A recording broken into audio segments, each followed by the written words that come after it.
Hey guys, welcome to the shop. Today's video I wanted to take a look actually at a Howa 1500. I know this is a firearm. I can't remember if I've shown this guy on the channel or not. I'm actually a huge fan of the Howa 1500s. They address a lot of the things I don't like about Remington 700s. One of the most obvious things is that they have a 3-position safety, which I'm a big fan of. I really like that. I think it's very important to have a safety that locks the bolt. I also really do find them to be extremely good candidates for making a precision rifle on, even though this is not a precision rifle. The receivers themselves are very, very stiff and they're very, very true, and really just they're very reliably well done from the factory. I mean, that is, they do send out lemons. I've heard of extractors and firing pins breaking. However, I've never experienced one of those personally. But what I do like about them, and you can see this just as we're withdrawing the bolt, we've got really good gas handling on these. We've got a good flange on it. Now, as I am aware, I think these are really just a one-piece bolt. Believe it or not, let me grab a paper towel because that guy's a little oilier than I thought it was going to be. Actually, no, I think they're two-piece, but they don't have the same issues with bolt handles breaking off as the Remington 700s do. They've also kind of always had a really good M16 style extractor from the factory. I find ejections very good on these. I don't see issues with that. And one of the kind of not obvious things you don't see when the action's in the stock is these actually have a flat bottom receiver. Now, for wood stocks, I think that's really important because the round bottom you have on a Remington 700, you get a wedging action. I find they split stocks more so than these do. These have a really, really robust recoil lug as well. There's a lot of reasons to like them. I think they're slept on because they're really imported to this country as kind of budget guns. The Weatherby Vanguard was the first really successful Howa in this country, and those came in again to be a budget competitor to the Mark V. And the Howas, under their own names and all the other names they've always come in as kind of budget rifles, and I think that has led to the consumer base in this country really underestimating them because they come in kind of poorly finished. But the machining's there. I mean, I re-blued this one, which is, again, why the bluing's as good as it is. I got to get around to the cocking proud. But I just think they're great rifles. I mean, this is one of the more accurate hunting rifles I put together. I mean, really, so for like 9 and 10 shot groups, I'm seeing about 0.7 to 0.8 minutes of angle, which in a sporter weight contour with a wood stock, I think is superb. And again, that's, a 9 shot or 10 shot group. That is not a 3-shot group. I mean, I've shot 3-shot groups out of this gun in the 0.3 to 0.4 minute of angle. It really is just a very, very accurate rifle. And again, a lot of that is the work I do, chambering the barrel blank quality themselves, etc. I just really love this action. My first centerfire rifle was a Weatherby Vanguard Deluxe in 30-06, which I regret selling. And I built this gun in 30-06 really as kind of an homage to that with some changes I'd make today. I really don't like the trapezoidal forends I see on a lot of guns. I really always go with a round forend.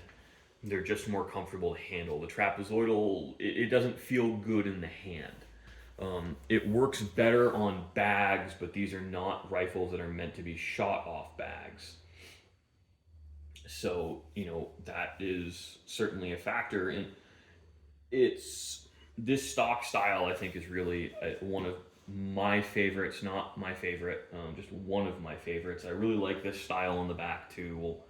I've done some videos on that rifle as well.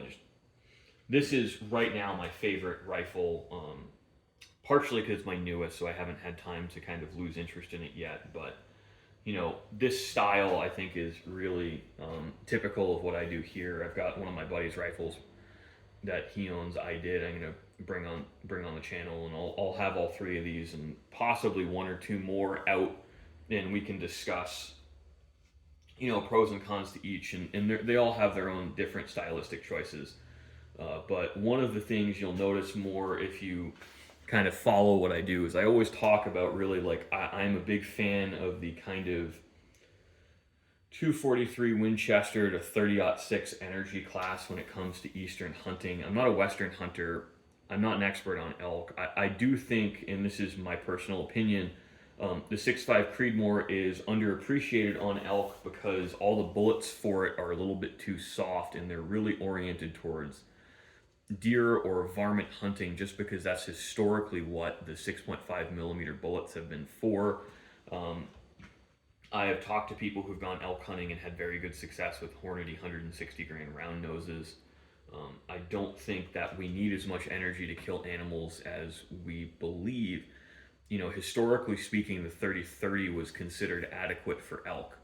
Now, a lot of that is because those shots were taken inside of 150 yards, but I think that also circles back to shot placement being more critical than energy. So you'll notice out of my personal firearms, I have one 300 Winchester mag that was previously my father's, but out of all of the firearms I shoot with any regularity, the 30-06 is really the highest energy.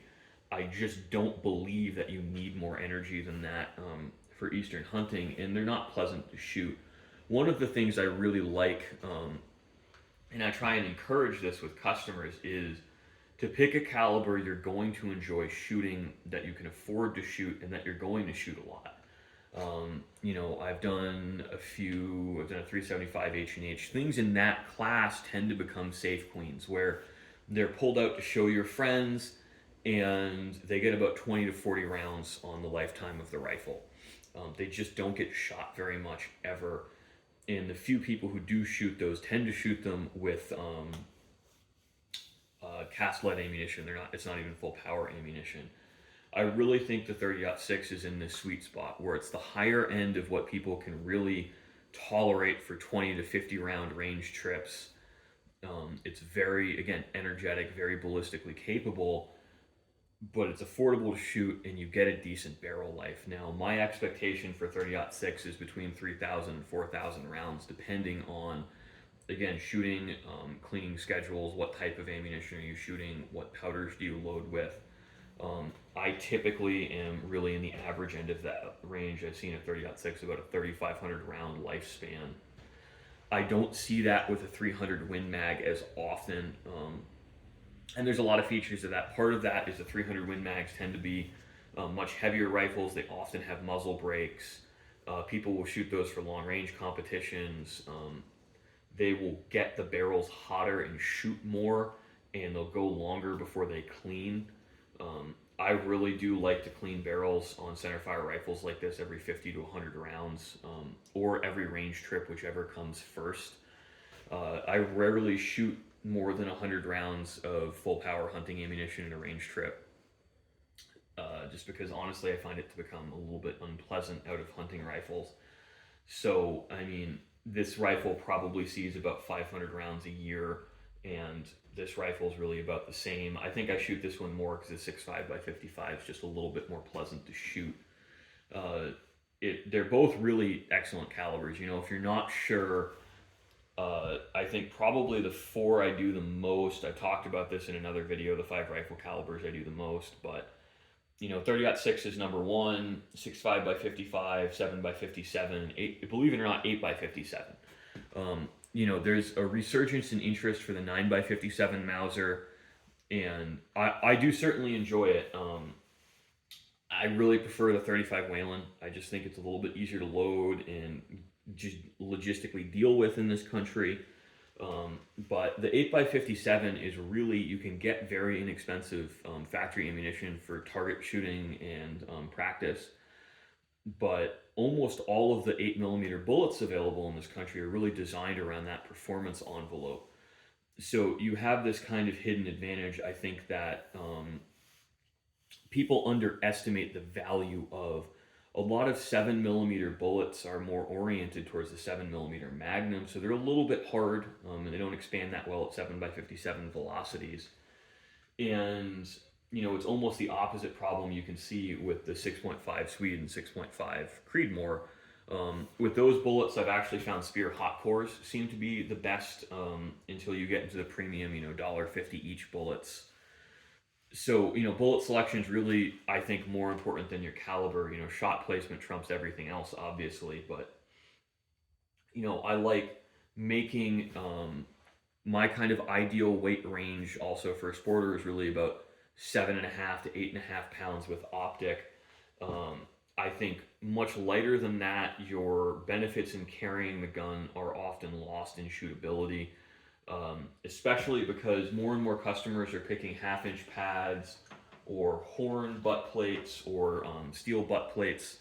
Those rifles tend to be very unpleasant to shoot regularly. People don't shoot with them enough, and I find they often develop a flinch. And there's many more factors to being a good shootable rifle just beyond the weight. And again, I do have a preference for lighter rifles. It's one of the reasons I built this. This rifle's a little bit lighter than this one, and it handles better. This rifle's a bit more barrel heavy. This one, the weight's much more towards the center of the action. And there's so many different perspectives on these that I think it's good to keep an open mind. I try to have variety on the channel. And when I'm showing my rifles, I do something a little bit different, even if it's not necessarily what I'm the most interested in at the time, because it's a good learning experience for me. And I also like to show diversity in the channel. I do use these guns for marketing purposes. So I don't want every single one of my rifles to look the exact same. Part of being a custom, not bespoke rifle is customer choice. Now I use a wide variety of actions. I don't really have strong preferences. Um, I love Mausers, but they're really becoming harder and more expensive to obtain. And for most of the features people want in a Mauser, you can just go buy a Winchester 70 and start from there. In the Winchester 70s, you can get a new production rifle. You can't really get new production Mausers until we're looking at Granite Mountain Arms, which is $2,500 in a 6 month to a year lead time last I checked. And I'm kind of ambivalent on the push feed actions. I do own some Remingtons. I think they have a place. I really prefer the panache of the controlled feeds. I don't think they have any real practical benefits just by being a controlled feed action, but I like the panache and the classic nature of them. And I think that is an important factor because really these are ultimately just adult toys. They're not really practical tools. If we were going with practical tools, I think we would look at one of these in one of the cheap Tupperware stocks for basically no money.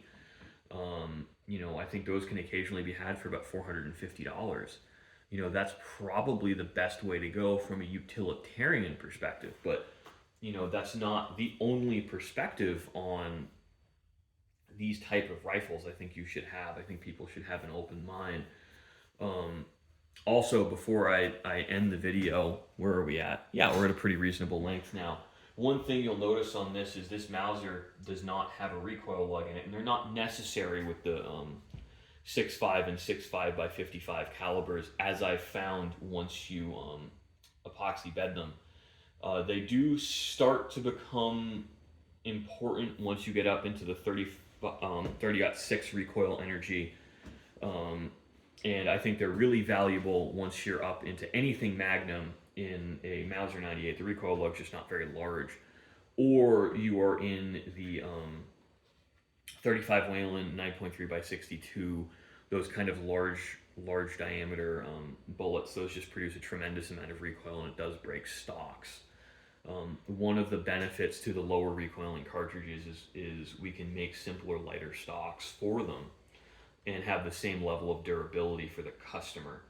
So thank you guys for watching. I hope you enjoyed. I always love sharing these rifles, and we can do deep individual dives into certain features and some of the design choices I've made in them if that's something that interests you guys.